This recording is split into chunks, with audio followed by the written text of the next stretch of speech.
We start this hour with the looming health concern and the early start to the flu season. It's bringing a triple threat that we rarely see at this time of the year. 3 viruses at the same time hitting children particularly hard. This is what we're hearing, for example, from the Ontario Medical Association. In the coming months, Ontario will likely face the triple threat of respiratory illnesses. We are already seeing an early start to the flu season and the resurgence of a viral disease in children known as RSV, while COVID-19 is still circulating in our communities. Pediatric hospitals in particular are feeling the strain with that high number of RSVs. Staffing challenges, drug supply issues, but it's not just in Ontario. In fact, it's right across the country. Doctors are seeing the effects.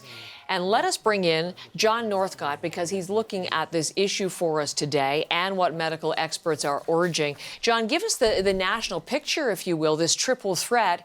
How seriously is it affecting things coast to coast? Heather, let's face it, in the last few years, we have come used to the words like unprecedented and crisis, but those words are being used again, and they're being used in the context of the younger people, those whose immune systems, arguably, in the last 2 or 3 years have not been allowed to develop simply because of the isolation required by COVID. You mentioned staff shortages, some medication shortages as well. All of that is adding up to increased capacity and in many cases above capacity for those emergency rooms as the young people come in. Let's listen to this explanation of the current situation. But this is an exceptional time. Like I've never seen, no one's ever seen this many kids admitted at once. No one's ever seen the sick kids ICU overwhelmed like it is. This calls for, re-looking at our assumptions. And I think if, it means that we need to use all the tools that we have. So that triple threat effectively. Now this is because, again, all these factors playing into the equation, but the flu season early this year, and when we have our flu season, we look to the southern hemisphere. We look to Australia, for example, where they are coming out of their winter and into their spring, a situation where their flu season, their last flu season, was the worst it's been in 5 years. Many expecting that to happen. And we are talking about an unfolding situation because even though it is hitting earlier, we still have a long season to go. People looking towards, for example, December and January before those numbers might really peak. Heather? You know, I was mentioning last hour as we talked about this, the tweet that we received that really sort of captures a parent's frustration. Can no one do anything for sick kids? All of these things happening at the same time, and all made worse, John, by a shortage of what is a very commonly used frontline, first-line antibiotic.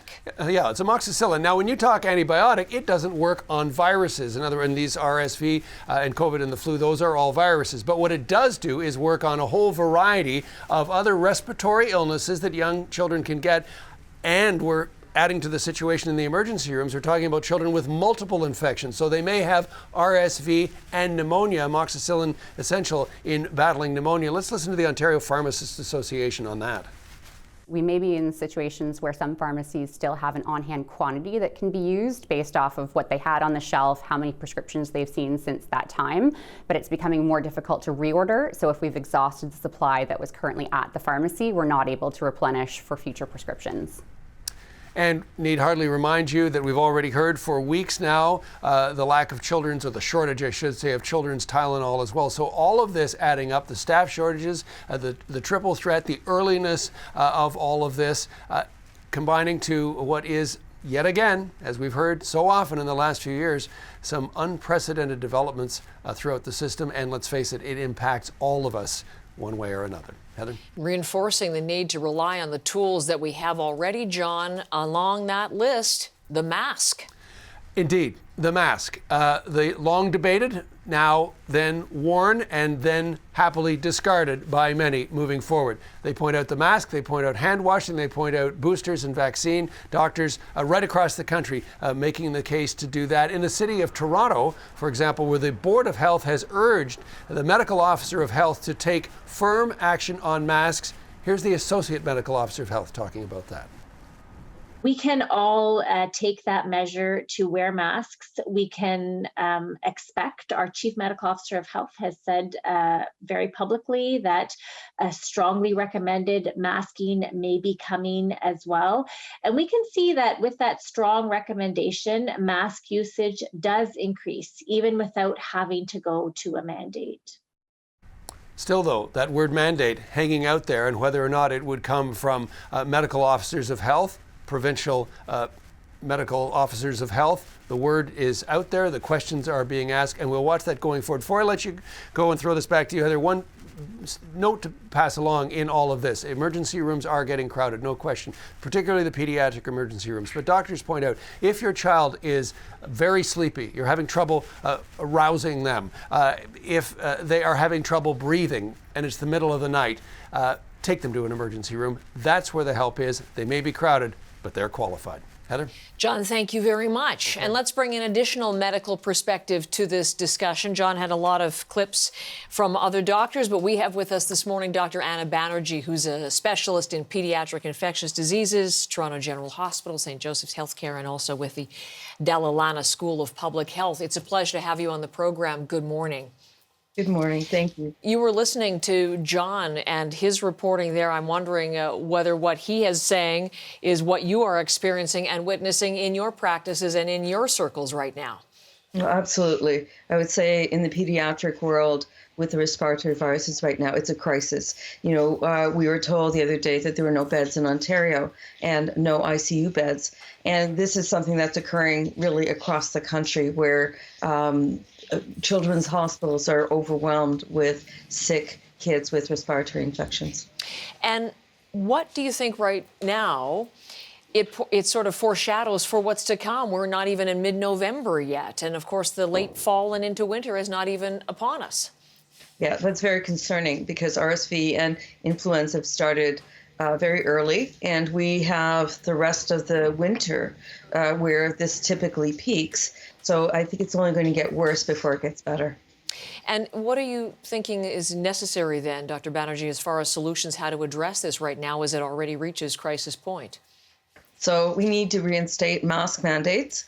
Masks work for influenza and RSV and other respiratory viruses because they're spread through droplets. So they're effective versus, you know, some people argue about COVID, but clearly the masks work. So we need to reinstate that. We need, you know, everyone, if we can help the situation, to get vaccinated against COVID and influenza.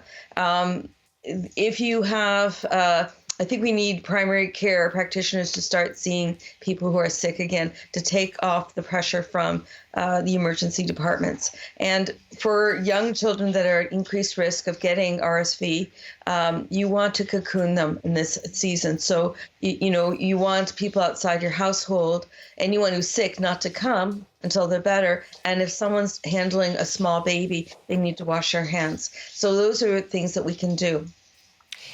I'm wondering, parents looking for medication for their children, for the pain and for the fever, of course, acetaminophen, ibuprofen, shortages of that, and also John was just talking about the shortage of the antibiotic amoxicillin. How do you see that playing and perhaps worsening the situation? I think it's very stressful for parents who have a child with a high fever that they can't do much about. And so a lot of them are going to the emergency departments or even to clinics to get prescriptions. And so again, that's an increased burden. So there are things that people can do, like, you know, if they can calculate the dose properly, they can use some adult medications or go to pharmacies and get compounded medications. But we don't want just a simple flu with a cold and cold-like symptoms to go to the emergency department right now. Those things can usually be managed at home, but I think it's a very stressful situation. The other thing is a lot of people are using amoxicillin for a child with a fever and cold-like symptoms. Those are viral symptoms, typically, unless a child has pneumonia or an ear infection. And we shouldn't be using amoxicillin for these viral respiratory infections. And so I think having more discretion in the use. We should be using it for ear infections, strep throat, and when we suspect bacterial pneumonia. And otherwise, we shouldn't be using it. Okay, that's an important distinction, and parents probably should have discussions with a pediatric specialist like yourself in terms of where this is best used. I'm wondering, as you said, a stressful time for parents, and I think parents are looking for reassurance and guidance. You've given us a little bit of information there, but basically, what is your message to parents right now encountering this very challenging situation? So, you know, you don't want your child sick with a respiratory infection this season, so we need to do the best we can to reduce the risk. So that means wearing masks in school, not just to protect that child, but if it's a child coming home and giving a virus to a younger child, the older one may have a cold, the younger one may have RSV. And so masks are really important. Get your child vaccinated against influenza and COVID. And again, if someone is sick, stay at home. We all need to work together to keep children safe. And if there's no beds in Ontario, or there's no ICU beds, we're in a crisis. We need to all work together to make this happen. Dr. Banerjee, thank you very much. Dr. Anna Banerjee, pediatric infectious diseases specialist in Toronto.